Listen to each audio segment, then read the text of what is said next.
Hi, good evening, everybody, and welcome to this second live Q&A of the, I was going to say the spring term, but it really doesn't feel very spring-like at all today. Hi, good evening, everybody, and welcome to as I look out the window here at second live Q&A. It's very wintry in feel, and tonight I'm delighted that we've got Mike Dolton with us. Mike Dolton is a senior lecturer in human geography here in the Department of Geography, and he specialises in social and urban geography in particular.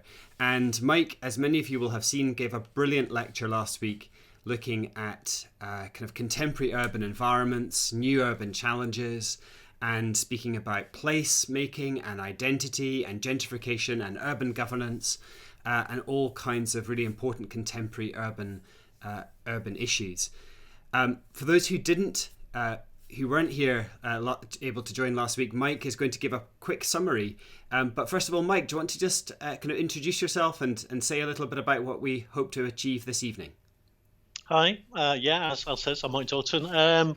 What do I want to achieve today? Well, essentially just going back over the lecture, really. I want you to really grasp the different kind of scales, the different geographies at work when we try and understand what we can see in our locale. So, when we walk out of our front door and onto the high street, the kind of global processes that are impacting on the streets that we live in, really, our everyday lives. And I think hopefully I've tried to make some of those connections through ideas around regeneration, how regeneration is governed, and also thinking about how contemporary forms of regeneration are leading into increasingly gentrified spaces.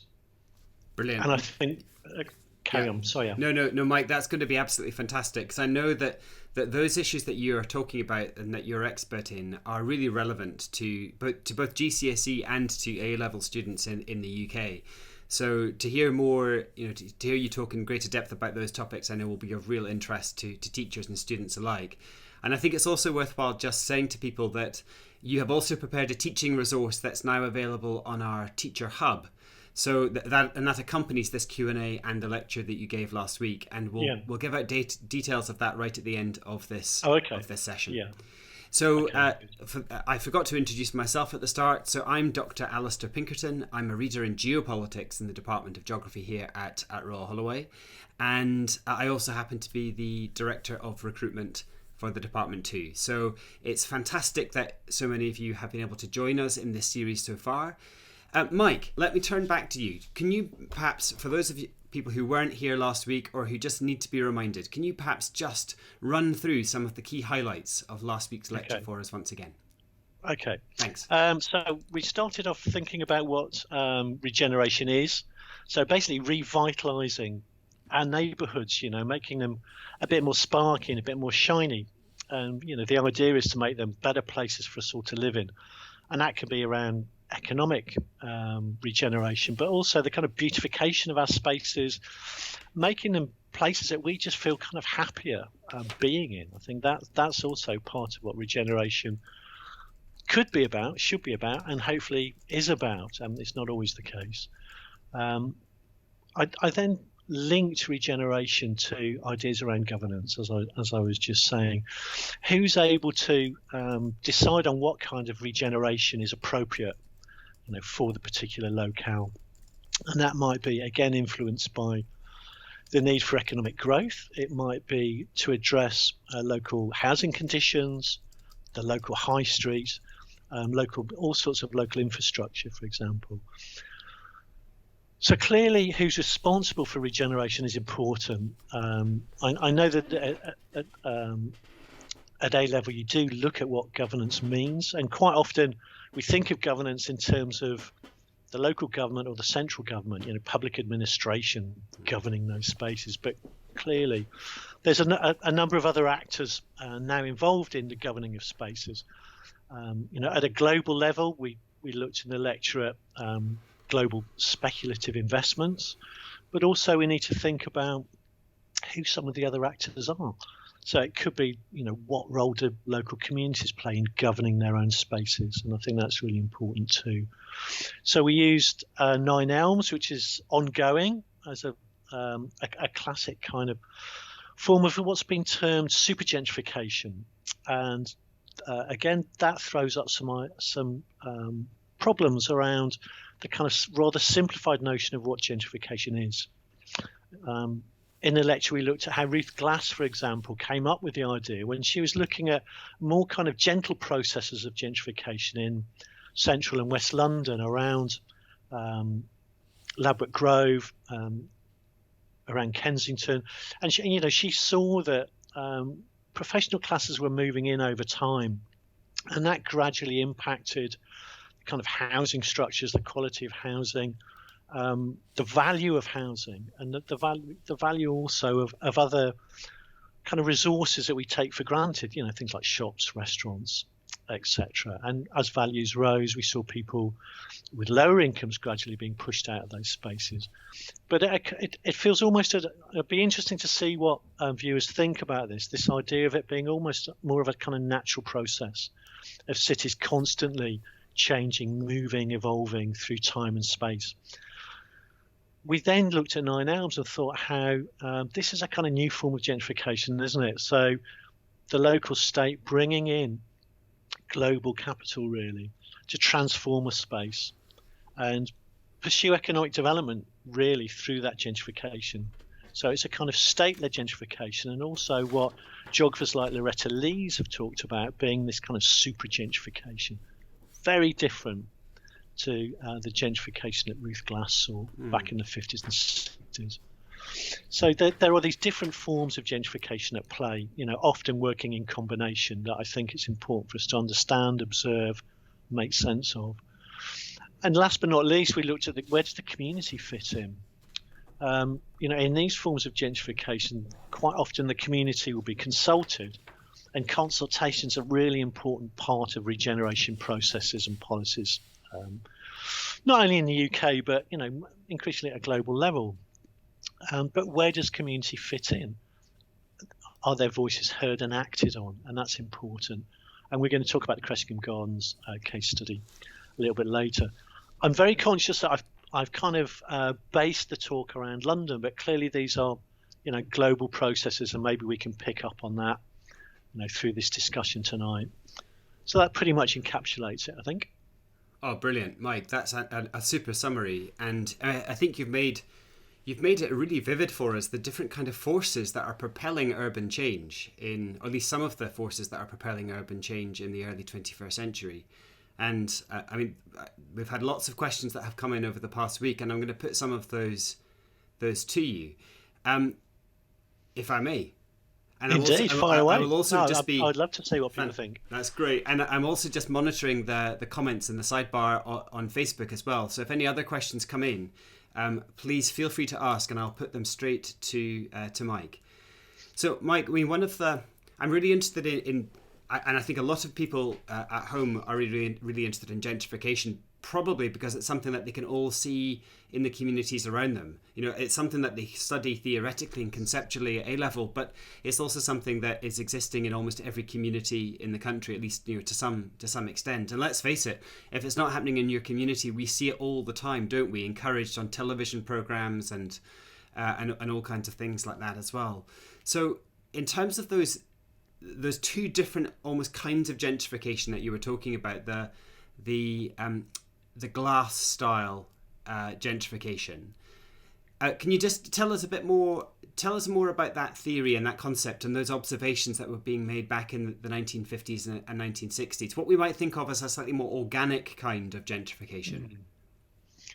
Well, the idea is, for anyone that went to university, that's watching this or planning on going to university, you're a quintessential part of that more kind of organic gentrification, I would argue. So, Ruth Glass saw people, professional classes, if you like, doctors, teachers, etc., trying to find affordable housing, which we all do. And so they naturally moved into kind of poorer parts of the city, if you like, or the town. And, they'd have the capital to essentially, renovate their housing. And with that, they'd be bringing higher incomes, rates would go up, they'd be paying more money into the local authorities' coffers. they'd be wanting to buy things that maybe aren't for sale in those areas. So bit by bit, shops would start to follow them, if you like. Cultural spaces, sites of consumption, the sorts of restaurants that they want to eat in, if you like, the shops that they want to, shop in, the sorts of things that they want to buy would start appearing in the shops. And, bit by bit, there would be that kind of transformation. I'm being really anecdotal. I love a good anecdote, frankly, and that's probably my big downfall. But where I live in South London, there is a gradual process of gentrification going on. And it's very noticeable in the local budgets, for example. And maybe you can all do a poll, you can go into your local newsagents yourselves and see what kind of newspapers are being sold. Less and less people are reading hard copies of newspapers, has to be said. But where I live, I've seen the numbers of kind of the Observer, if you like, and the Guardian, these big piles growing as these more kind of professional classes, and the Telegraph as well, that show the kind of change. It's a very simple proxy, but it's interesting how over time people move into more affordable areas, and the land values, property values tend to go up, and all the kind of lifestyle that goes with that, and the kind of economy around those new lifestyles tends to follow them. So yeah, that is a more organic process, I think, that Ruth Glass was looking at. Yeah. The implications, it has to be said, for communities in those spaces are no less serious. It's just that it seems to be happening over a slower timescale. Yeah. And populations move around the city. Yeah, I mean, I use the term organic because in order just to try and differentiate it from the more state-led kind of gentrification that you were also referring to in the lecture. So, of course, with this particular kind of gentrification, there's nobody directing the teachers, the doctors, the professionals to go to particular places. It's the market. They're determining where property is affordable. And of course, what then happens is they're changing the conditions of the place in which they live after they move there. And absolutely, it's perhaps unsurprising that one of the most responsive and visible signs of that is the way that local shops then start catering for those changing tastes. So I wouldn't be at all surprised if the size of the Guardian or the broadsheet newspaper mountain in a Budgeons, that's probably a pretty good proxy for some kind of change. Yeah. Or the presence of organic milk, or whatever it may be. Yeah, all of those things perhaps show change. Yeah, absolutely. And I was saying about students earlier. I mean, it's one of the things we're seeing in London and other cities is this idea of, it's called studentification, which is another form of kind of gentrification and not necessarily gentrification at times, but a kind of pushing out of the people that live there. That's certainly been a criticism. But I take a more kind of benevolent view, really, in that students will, they'll graduate. Quite often they'll stay in the parts of the city that they've studied in, but also they'll congregate again around areas with cheaper rents, cheaper land values, and as they coalesce, as they get jobs, as their incomes increase, as the kind of again the kinds of forms of consumption that they're interested in develop, follow them, then we see things like, the gentrification of Shoreditch, for example, in East London, everybody talks about. But I would probably put that within that lens of a more kind of holistic, organic form of regeneration. The state followed and capital followed, but I would certainly separate that out from these forms of state-led gentrification that we looked at in places like Nine Elms, but also the Aylesbury estate in the Elephant and Castle, for example.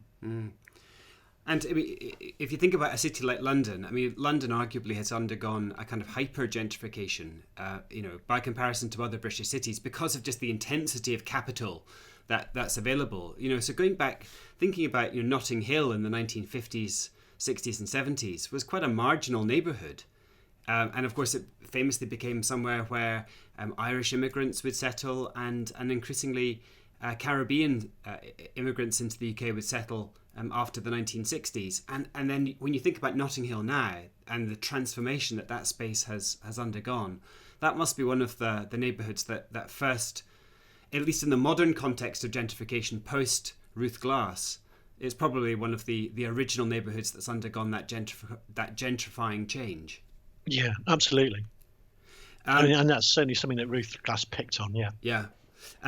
We can think about neighbourhoods in probably every British city that have undergone similar Yeah, things. I think a good idea is for certainly if you're watching, for all of you watching this, when you get back to the classroom, I mean, what you could do is actually look at your high street or your local street on Google Maps, and just look at it you can access kind of a time scale. So you can look at images of your street, your high street, over the last potentially decade, 15 years potentially, and just look at the urban fabric. See how the streets have changed. See how the kind of shops have changed, the retail spaces have changed, the housing has changed, and you'll get a sense of your own kind of localized forms of potential gentrification or not. So it's a nice little exercise to root these ideas in, your local spaces, wherever you are. Mike, one of the things that I'm really interested in this conversation is the issue of power and who has power and who doesn't. Because you talked about the really important role that the community plays in feeding into these kind of processes, formally, but also less formally. So it could be about making objections to the local planning authority, and things like that.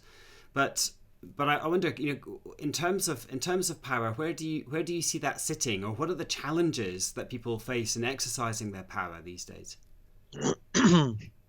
Oh goodness, where's the power? Who governs? I think that is changing. Certainly in the UK potentially, but at a global level, you have to say, and at a UK level, the power is increasingly in the hands of the developers, working with city authorities. Gentrification has been a key part of economic renewal, of creating competitive cities within competitive districts rather within competitive cities that can compete at a regional level and a global level. So right across the planet, we're seeing spaces transformed into these new shiny hubs really of economic growth. So where do local people fit in there? Well, quite often they're dispossessed, they're dispersed, and that's a real issue. I gave you the examples of the Haygate estate and also the Aylesbury estate in the Elephant and Castle. A similar process is happening all over the planet really, but here we see the local communities being very heavily involved, being consulted with a range of proposals on how they'd like to potentially see their estates being regenerated. So the local authority would give them a range of options, from repairing their housing all the way through to complete demolition and replacement. So they voted on these ideas, and funnily enough, they wanted to keep their homes and get them repaired. And it transpired that the houses were being demolished. So in that sense, where is the power? Well, it's clearly with the property developers who see these sites as a way of maximising what we call the rent gap that Neil Smith talked about, and I talk about in the lecture, but also the local authorities managing to extract value from this process as well. And so they'll use their powers of things like compulsory purchase to essentially buy the homes, or take the home. If they're rented, they'll just take the homes back from tenants and demolish them. Or there'll be a mix where some people that can afford to stay will stay. So the power there in terms of the balance is changing dramatically. And so we have to say that global capital and property developers that are using that capital have an increasing power to decide on the forms of regeneration in those spaces. Yeah, I mean that's certainly my sense, as well. Even though the planning process is there and it has some checks and balances in it, if there's a state-led or local authority-led desire for a development to happen, it's very difficult to resist those, no matter the kind of fight you wish to put up. I mean, I would also say that local authorities are having to do with huge cuts that, again, is mentioned in the lecture, over 40%. Their capacity to provide council housing is increasingly constrained. We now call it social housing. So one of the kind of key mechanisms that local authorities are using, across the country, is to give the planning permissions to property developers, but build into that a percentage that will be put aside for affordable and social housing, largely affordable housing. So you can understand why local authorities seek to do that for economic growth, to reduce welfare payments, to try and kind of change the demographic so there's more of a kind of income stream coming from those residents, and also the new economies that those spaces generate. Unfortunately, we know that. Sorry, I'll do one last thing. I'll just say that affordable housing is increasingly unaffordable. It's something like 80% of the market value of these properties, which most local people across the country are unable to participate in. They just can't afford these inflated prices. So, I mean, there's obviously a requirement, or at least there's typically a requirement for a developer to include affordable housing in their development, however affordable housing is defined. But, I mean, one of the things that we know is that several things can often happen, in that mix. I mean, I think there was a famous story about the borough of Kensington and Chelsea, where lots of development was happening, and the council was effectively charging developers for the provision. They weren't asking the developers to build that social housing, but they were effectively charging the developer, and they were taking that money and promising to build that social housing, which was ultimately never built. So right. That's one thing that I know has happened. But secondly, even when that social housing or that affordable housing is built, there's often internal community exclusions and kind of power dynamics even within the developments. And you talk about pour doors. Can you perhaps, for those people who don't know about those, can you perhaps give us a little bit more information about that? Yeah, I mean, this is an increasingly public phenomenon, if you like. The press are picking up on it, but what local authorities do they'll build in affordable housing and social housing. And what the developers will do is essentially build in segregation into these new apartment blocks. So effectively, they'll have the kind of front door with the concierge that the people that own properties in these new developments can access. For the people that are renting, for the people in the affordable housing, the social housing, they'll have a separate entrance. So they're effectively segregation is built in. So they'll go in, they'll have their own lifts, for example, to take them to their floor of the building. Developers argue that this is due to the need for charges on the maintenance of these properties, which they argue the people in the affordable housing simply can't afford. So it's benefiting those residents. I mean, we can make our own opinions up on that, but I don't think it's too controversial to say that there is social exclusion built into these new developments. There's also things like communal spaces. Segregation is being built into these communal spaces for people moving into these blocks. So there's been a big story around the Baylis Old School complex in Kennington and South London, where essentially there's been nice green spaces in the kind of central area for property owners to play in and to relax in, and the people renting have got their own separate playground on the edge of this development that they can actually see, this green space that they can't access. That may have changed now. It's ongoing, but it's worth following that up, I think. So it's the Baylis Old School complex in Kennington, if you're interested in following that up. So yeah, exclusion, segregation is being built in and is an increasing issue. I mean, that's kind of an extraordinary thing, isn't it, when you think about it? I think we increasingly are knowledgeable about gated communities in the UK, even if they're not really a terribly UK phenomenon. Although there are many in this country, but I think we usually associate them with either developing world cities or the United States. But in that particular case, you've got almost internal gates within a community. Yes. On class or socioeconomic lines, even within the same development, which seems utterly extraordinary. But is absolutely the case. Yes, it is. Yeah, I mean, like you say, these large kind of gated communities, places, we know about them from South Africa, from the United States, Los Angeles, etc. But this, as you say, this is a very different form of gating.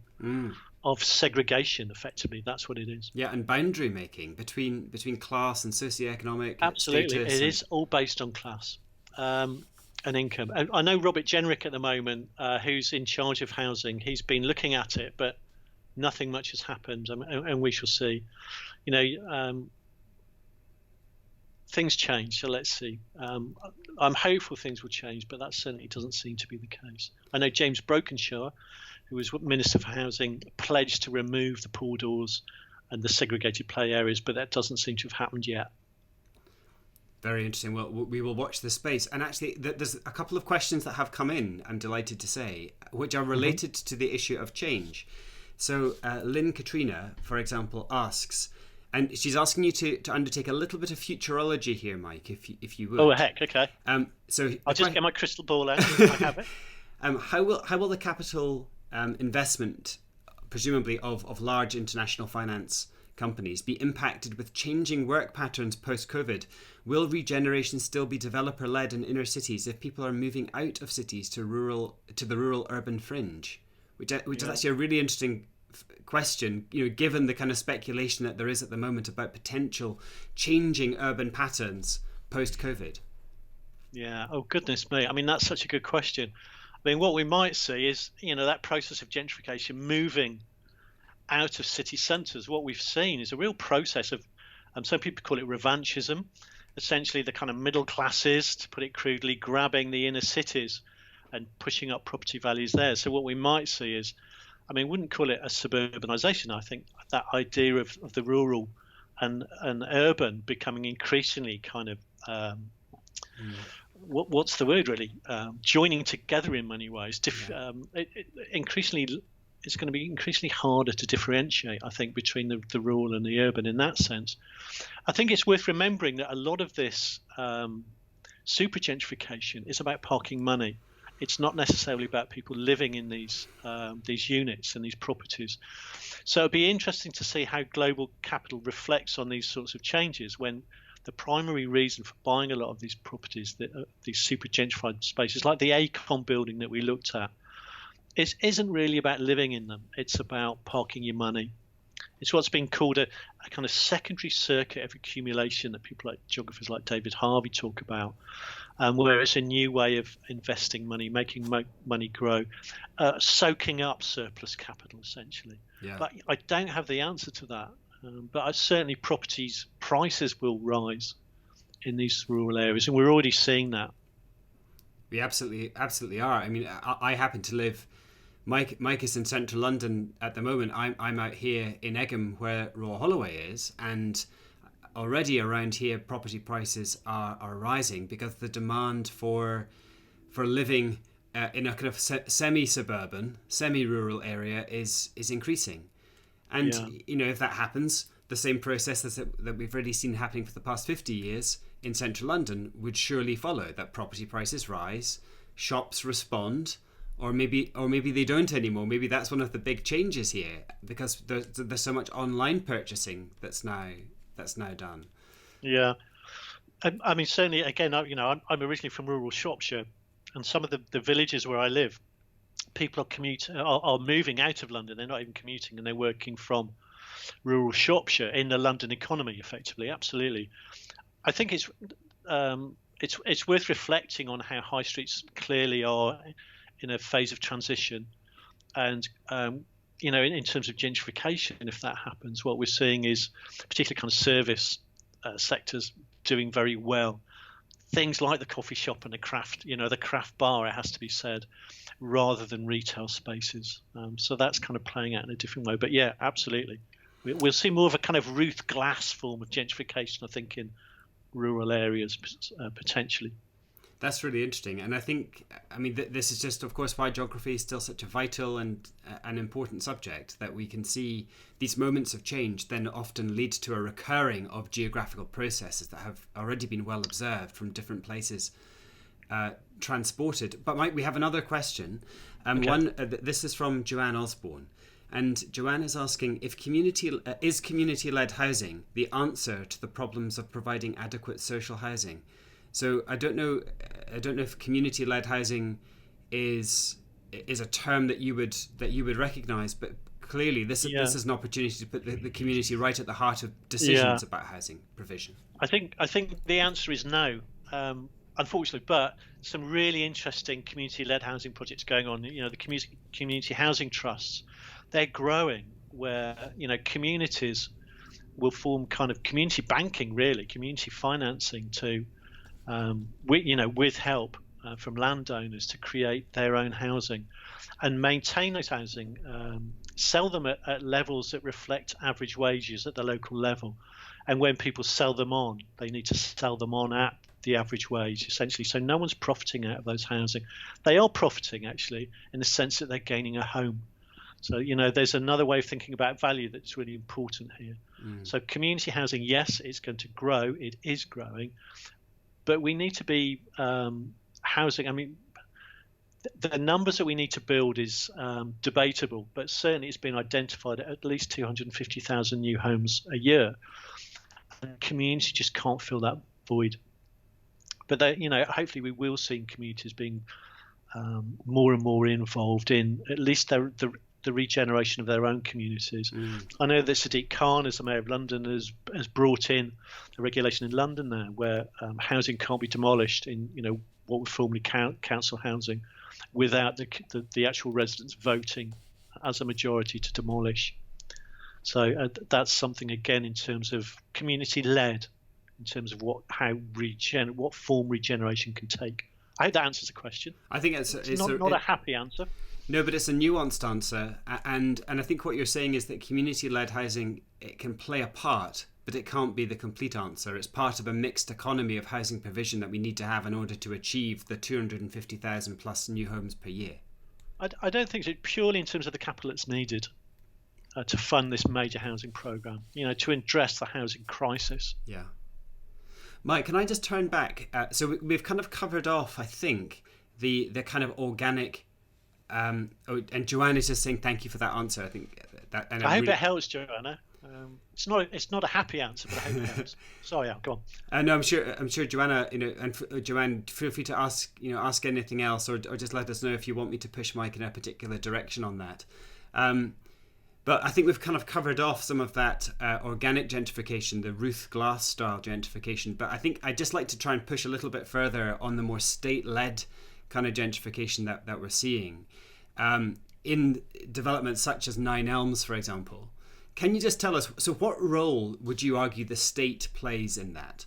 So why would we call that state-led gentrification process as opposed to other kind of gentrification? Okay.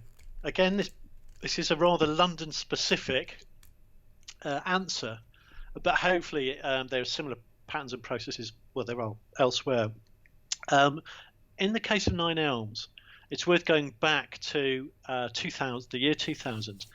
Ken Livingstone was elected the mayor of the new Greater London Assembly that replaced a void, and the void had replaced the Greater London Council. So we had Ken Livingstone in as the mayor, and he identified a number of areas across London that were essentially mainly brownfield sites, but run-down sites, very low land values, that he thought were strategically areas that could be regenerated in order to, essentially promote economic growth across London, but also address issues around poverty and deprivation. So Nine Elms is one of these opportunity areas. It essentially a brownfield site. They were, various industries there, various local industries, like lots of small industries, like, car repair shops, things like that. And the state essentially took control of the development of that area. So they invited bids to take over pockets of Nine Elms and regenerate those spaces. So what we've seen is this kind of gold rush going into Nine Elms in South London of capital through property developers grabbing bits and building these huge luxury apartments.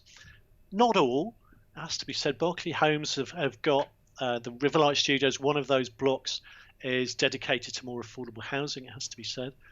But essentially the state there is taking an active role in encouraging global capital into that space to regenerate it in order to essentially try and shift the economy of that space in Lambeth and Wandsworth into the central London economy, and therefore the global economy as a global city.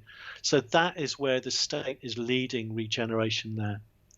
But then it gets complicated, I think, because then we're looking at this kind of super gentrification where the property developers are actually kind of increasing their purchase on the particular forms of regeneration in those spaces.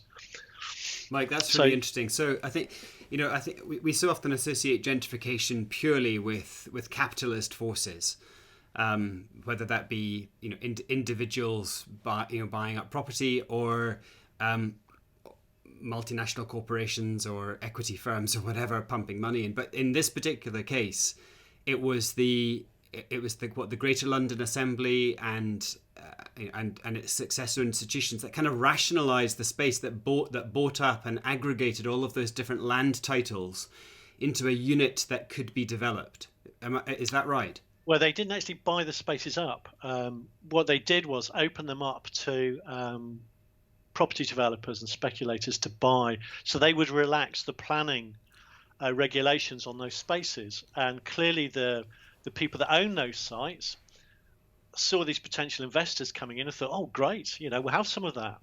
Come and buy our land and we'll make some very big profits. Like Royal Mail, for example, have been selling off pockets of their land that they own in the Nine Elms site for huge profits. And, then the property developers come in.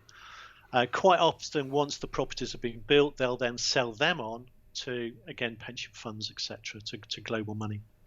That's really interesting. Okay, thanks, Mike. I'm really glad that you've clarified that. And actually, Joanne has very helpfully come back in and said that there's a really interesting article in The Guardian about this development. And that's today, wasn't it, I think, or yesterday? I get the feeling it might have been today's or yesterday's, because apparently it's also about... it talks about Penthouse and Pourdoors and how Europe's biggest regeneration project has fallen flat. I think that might be the subtitle of the article. So in fact, it's bringing together several strands of your lecture all together, which is absolutely superb. We're always ahead of the curve at Royal Holloway. But it's a really interesting article, actually, and it does sum up a lot of these themes. Mike, I know that the time is marching on, but I'm really interested in something that you mentioned earlier, and that's about Shoreditch, because we've talked a lot about housing at the moment in terms of gentrification and the kind of urban change. But of course, it's not just about the provision of housing, it's about new kind of industries as well. And you talked about gentrification and studentification, but I've also heard about hipsterification, and in relation to places like Shoreditch. Yeah. What do people mean by the hipsterization of particular communities? Do you know what? I've absolutely, in one way, I've absolutely no idea up to a point. But what I would say is it goes back to essentially young people coalescing in particular parts of the city because they can afford to live there. And that's really important. So, we had the first wave, if you like, would move into places like Shoreditch. And the hipsters, it was a particular style at the time, potentially a particular worldview, I doubt that. But, the cliche of particular fashions, sleeve tattoos, and an interest in the creative economy. It's important to note, I think, that the creative clusters that developed around Shoreditch and, the hipsters, and let's be honest here, a lot of that kind of movement of creatives that were moving and hipsters that were moving into that part of East London were essentially white middle class, potentially professionals that were moving in, not necessarily on high incomes, but with the skills to create this kind of creative cluster. So there was, a particular kind of demography emerging there that have been called, the hipsters, and this kind of creative economy and hipsterization of Shoreditch. And, it's understandable that once people move in, others will move in because we'll start to get those synergies of clusters. But also, the culture, it's a good vibe for people to go and move in. And really, that I think that explains a lot of what's happened in that part of East London.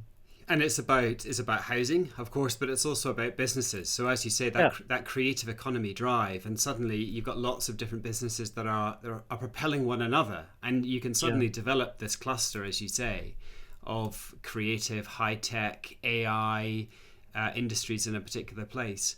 Yeah. I have to confess, I'm not an urban geographer, but I have read my Richard Florida. And Richard Florida is one of these geographers who has, frankly, made an absolute fortune selling a particular vision of cities around the world. Yes, he has, and I mean, that absolutely applies. What Richard Florida does was identify the right conditions for the creative economy to flourish. So, hipsters, if you like, bohemians, diversity in all sorts of ways. So ethnic diversity, the LGBTQ community is seen as, a proxy for potentially creative spaces. And I have to say, some of Richard Florida's ideas are rather contentious, shall we say, and have been sometimes ridiculed, certainly criticised, but also have been seen as a really important vehicle for local authorities that are strapped for cash.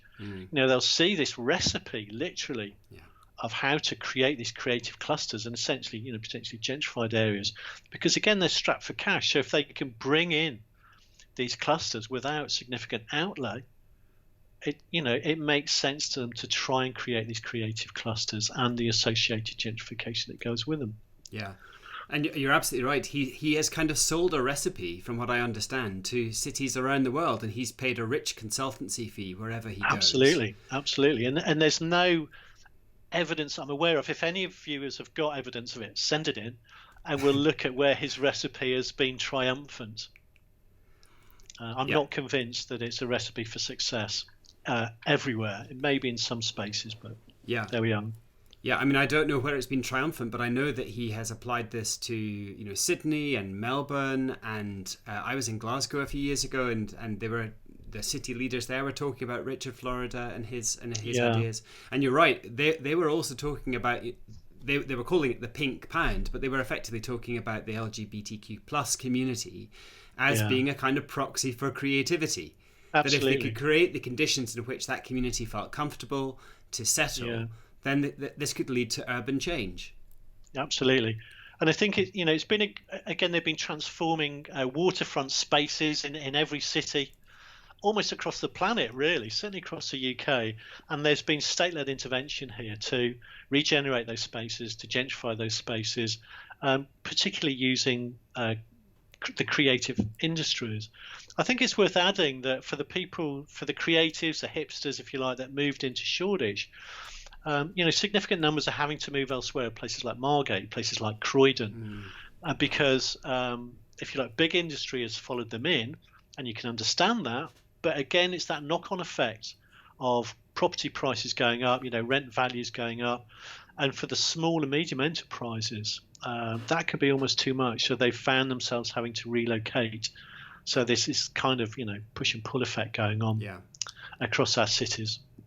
Mike, thank you. That has been a really fascinating conversation, and thank you also to Joanne and to Lynn for their excellent questions. I really appreciate their engagement.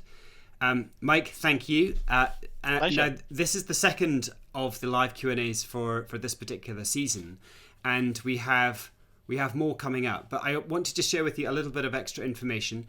First of all, to say that Mike's lecture is accompanied on our Raw Holloway Teacher Hub with a really excellent teaching resource that can be downloaded that Mike has put together, and I'm currently showing you on your screens the posters and information about the Teacher Hub. So log on to that address there, rawholloway.ac.uk/geography/teacher-hub, and you can access the lectures and the live Q&As on the pages, and also you can download the teaching resources associated with each lecture. And my lecture from last term on superpowered geopolitics will be accompanied with a teaching resource within the next few days. I think I'm the laggard and haven't quite done it yet.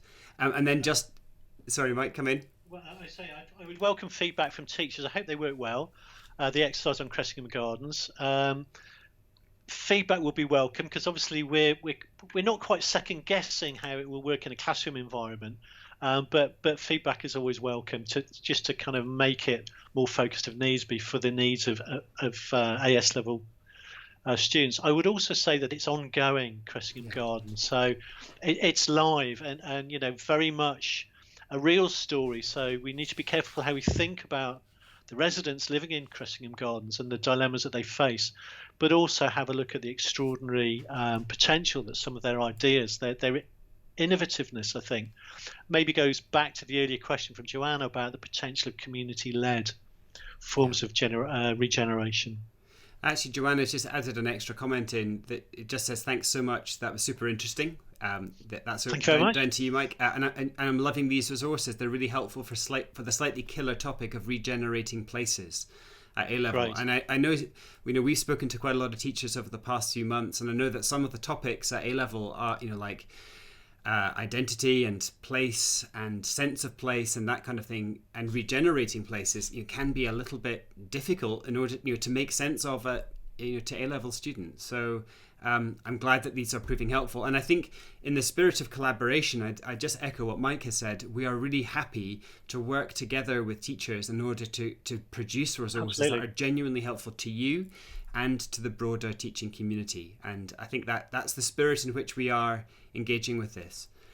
Very much so. So just to say then, in the weeks ahead, we've got a couple more sessions coming up before Easter, and I've got the dates for you here. First of all, we've got, starting on the 22nd of February, we have Daniele Colombaroli, who is going to be talking about the carbon cycle, and in particular focusing on wildfires. And then the week after that, so the 9th of February, we've got the live Q&A that he and I will be doing together.